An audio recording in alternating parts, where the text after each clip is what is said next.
and welcome to episode 21 of Monster Kid Radio, the podcast where we celebrate the classic and sometimes not so classic genre cinema of yesteryear. I am your host, Derek M. Cook. I want to welcome you to the show.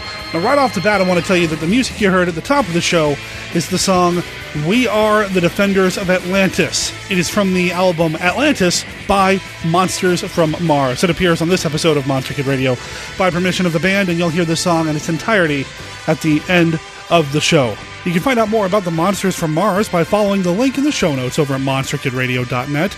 Also at monsterkidradio.net is a link to our Facebook page, a link to our Live 365 channel, a link to our YouTube channel, as well as our contact information. You can email us at monsterkidradio@gmail.com or call us and leave us a voicemail at 503-479-5MKR. And I'm especially interested in hearing back from you guys and gals this week because of this week's topic. We are taking a look at this so-called best monster movies of all time list that appeared over at rollingstone.com. Now, this is from the Rolling Stone magazine, and it appeared in mid-July.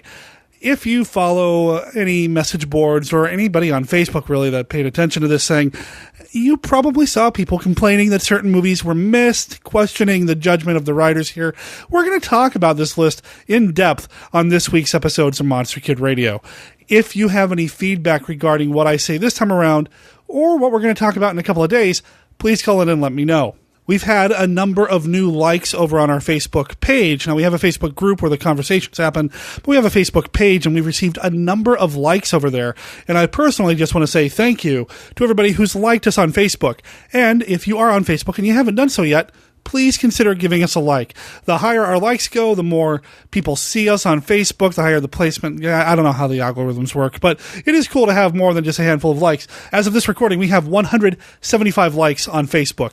This episode is going out August 6th, so let's challenge ourselves here, guys and gals. Let's challenge ourselves to get to 300 likes by the end of August. Can we do it? I've got my fingers and tentacles crossed. Also, big thanks to everybody who's given us a review on iTunes. If you download the show through iTunes, please consider taking a moment and dropping us a review over there in the iTunes store. Thank you to everybody who's already done that as well. I really appreciate the feedback and the reviews. And the more reviews we get, the more likely iTunes is going to put us on higher searches or something. I don't know how those algorithms work either. And finally, it's been brought to my attention that there have been some audio issues in previous episodes of Monster Kid Radio, and I want to publicly apologize to Paul McComas, who was our guest last week. We had a great conversation. I know, I was there, I listened to it firsthand. However, by the time y'all heard it, there were some pops, some syllables were dropped, and at one point it even sounded like perhaps our audio tracks came out of sync. So I apologize to Paul for that happening, and I apologize to everybody out there for having to sit through that. I still think it was a really good episode or two talking about Lon Chaney Jr., and no disrespect to the subject or our special guest, Paul McComas, but I do just want to put out there, I'm aware of it. I'm working to correct it. You shouldn't hear anything like that in this week's episodes, and hopefully you won't hear it again. I've taken some steps to clear these problems up. And speaking of Paul McComas, have you guys checked out his book, Fit for a Frankenstein? He co-wrote it with Greg Sterrett. You guys really should check this out. It's a great, fun read, breezy read, takes place in the middle of the Universal Frankenstein series. It explains how the Frankenstein's monster goes from having a beat-up, crusty, cracked, gross, sulfur-covered suit to a nice, clean suit in the middle of one of the movies. Fit for a Frankenstein is that story. It's a fun read. Like I said, you can check it out over at Amazon. We have a link in our website that takes you straight to an Amazon store that I set up with a handful of books and music that we talk about here on the show. You can just click over there and go to Amazon, buy the book. We get like a penny or something like that. It helps us out. It helps Paul out. You can buy it directly from Paul by going to his website, which is paulmccomas.com. That's PaulMccomas.com. Again, link in the show notes. Go check that out. When you're done listening to this episode of Monster Kid Radio, which will be continuing right after this. Do you enjoy movies like Carnival of Souls, The Mole People, Black Sunday, and The Tingler? Do you find yourself late at night reading magazines such as Film Max, Chiller Theater, or Monster Bash? Do you love vintage television programs like Sky King, Outer Limits, and The Time Tunnel. Do you find yourself surfing the net looking for the next Monster Movie Festival or Expo? Do you enjoy hearing anecdotes, cinematic details, and unusual insights into some of your favorite movies? If you answered yes to any of the above, you are encouraged to join your host, Vince Rotolo, as he examines some of the latest horror, sci-fi, and cult theatrical releases, new DVDs to add to your collection, and of course, the old classics, both good and bad. He even interviews people throughout B-Moviedom. So tune into B-Movie Cast at bmoviecast.com.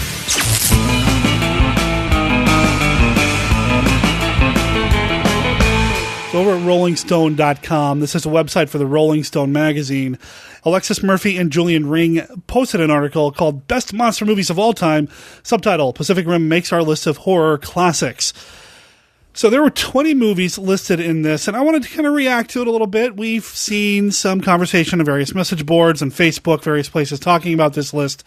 I wanted to throw my 2 cents in on this and give you the Monster Kid Radio perspective. Right off the bat, we have to look at Alexis Murphy and Julian Ring. They write for Rolling Stone magazine, which is a music magazine, a pop culture magazine, a news magazine. It's not a genre magazine. So take that into account. While you're reviewing this list, these are not people who are steeped in the genre or at least produce work that indicates that they are steeped in the genres as we are as Monster Kids. And that's okay. There's no judging here. Just keep that in mind. Also, keep in mind that this was a list written for Rolling Stone magazine. This wasn't a list written for Fangoria, Famous Monsters of Filmland, Scary Monsters magazine, or Monster Kid Radio. This wasn't a list written for us. This was written for Rolling Stone. So when you think about the master that these two are serving here, kind of makes sense that movies like Pacific Rim would be their number 20. Now, don't get me wrong. I like Pacific Rim. I like Pacific Rim a lot. My wife and I went to go see it, and we saw it big screen, 3D, and really enjoyed it. Yeah, I had a lot of problems with small things. But for the most part, I really enjoyed the movie, and I cannot wait to get it on Blu-ray. Is it worthy of being number 20 in a top 20 list of the best monster movies of all time? No, I don't think so. However, since it is number 20 on this list that counts down from 20 to 1, it's going to put this list a little bit higher on Google searches. It's going to increase their SEO, their search engine optimization.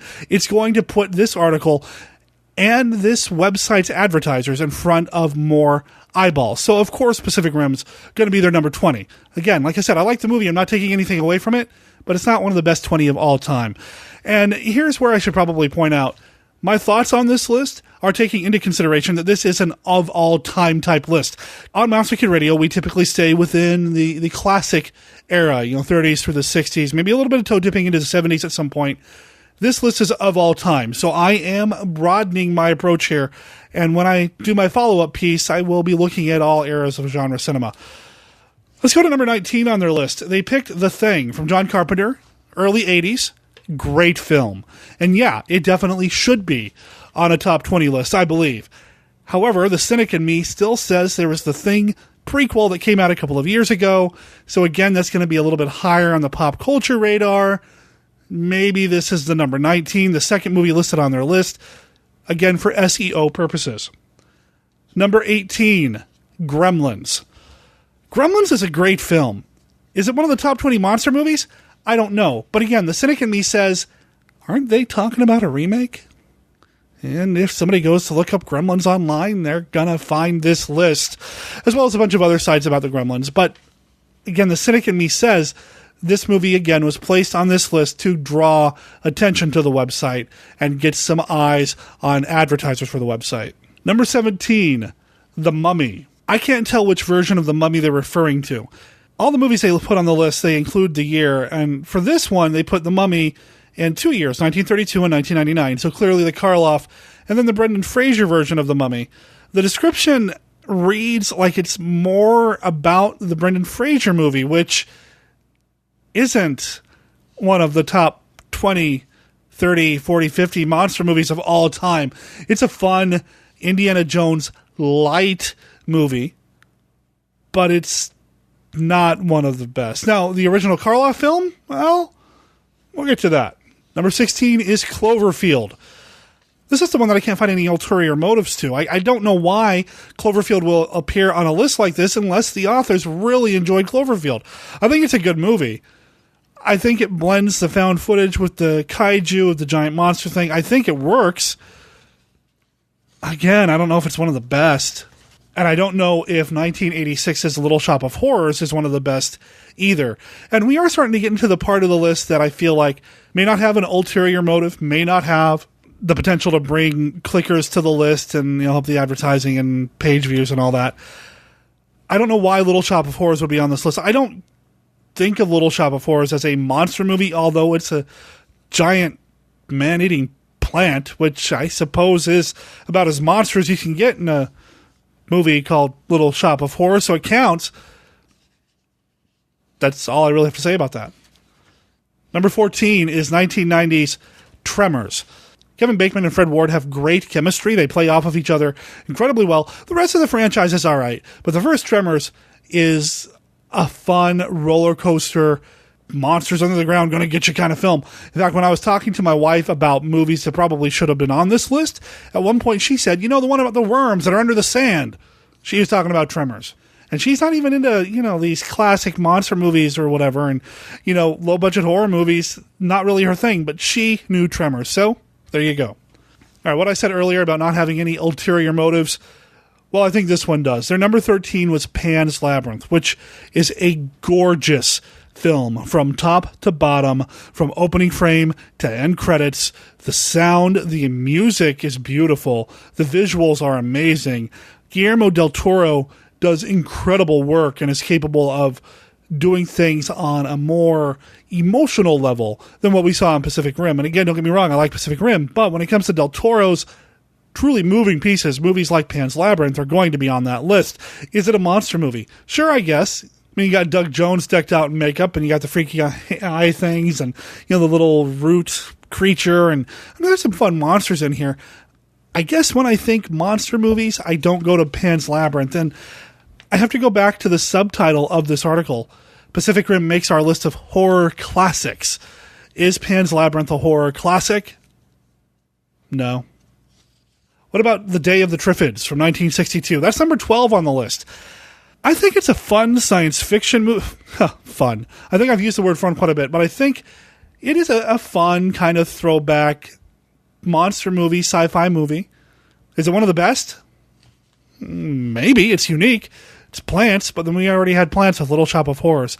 It's almost like they went and looked up monster plants somewhere on some website and decided to hit a couple. I'm not sure. Day of the Triffids, it just kind of sticks out a little bit. It kind of stands apart from the other entries on this list. I don't get it. It just doesn't have the same vibe, the same feel for me. Number 11 is 1958's The Blob. And, I mean, they nailed this one.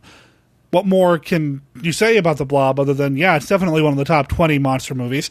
You have movies like this or Kal-Tiki about these giant amoeba-like masses that take over a place. They're great films, and The Blob is probably one of the best. And the remake's not that bad either. Hey, did you guys know that Swamp Thing's coming out on Blu-ray? Apparently Rolling Stone did, because they made Swamp Thing their number 10. Swamp Thing. Okay. I mean, it's Wes Craven. You got real horror cred here. It's based on a comic book. I suppose it could be kind of Monster Kid fodder, but Swamp Thing, number 10 of the top 20 monster movies of all time? At least it's not Swamp Thing 2, right? Now, number 9, I definitely agree with. Even though it took me about 30 seconds to convince myself that, yes, the super aggressive man-eating shark in Jaws is definitely a monster. Number 9 is the Spielberg classic, Jaws. If you guys and gals have not seen this on Blu-ray, when it came out on Blu-ray not too long ago, you're missing out. It's a beautiful film.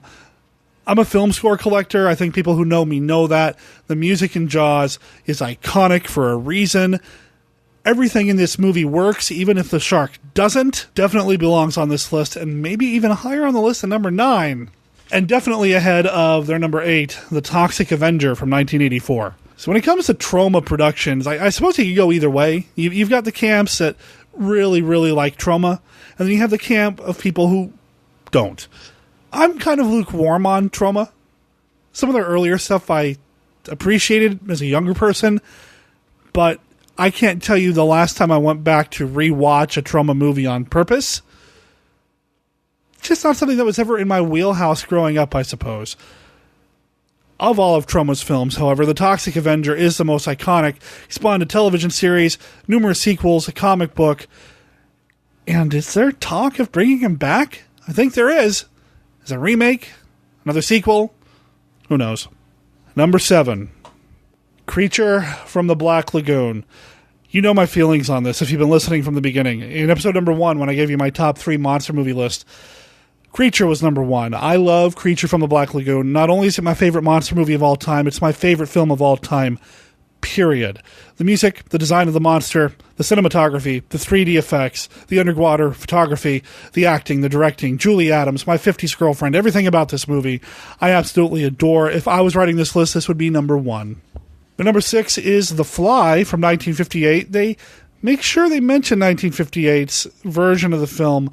They don't reference the Cronenberg version of the movie. I don't know if that was by design or not, but The Fly, we covered here on the show with Devin Devereaux last month in episodes 5 and 6 with Devin Devereaux. It's a great film. It's one of Vincent Price's best. It's got everything that you need in a mad scientist and monster movie, so good on them.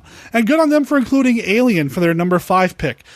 Again, this is one of those movies that I had to go ahead and think a little bit and make myself believe that an alien is a monster in a monster movie, especially when we go out to outer space to meet it, as opposed to like in The Thing when the alien comes here.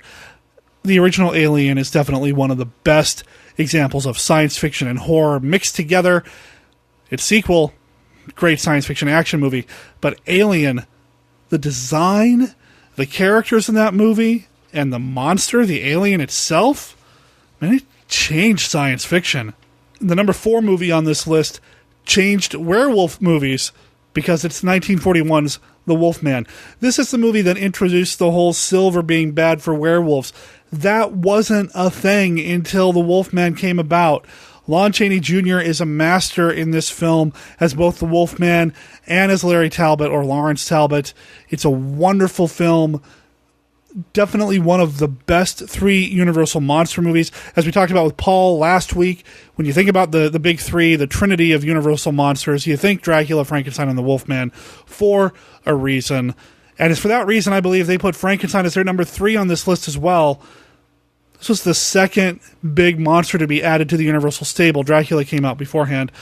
But Frankenstein made Boris Karloff the monster that we all looked up to and loved. And even though we're terrified of what he's doing in this movie, Karloff kind of played him with this bizarre gentleness. The direction in the movie, the production design in the movie, James Whale, an underrated director these days. I feel like James Whale doesn't get enough attention.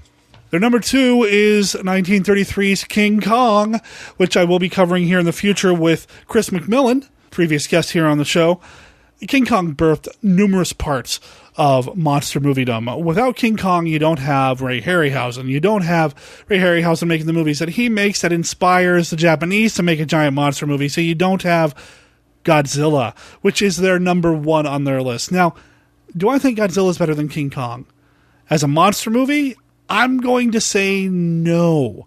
I would actually have put King Kong first, just because he spawned so much. However, there's a lot on this list that I would have changed around or moved around or maybe even fact-checked a little bit more. For example, when they're talking about gremlins, I'll just read to you directly from the article.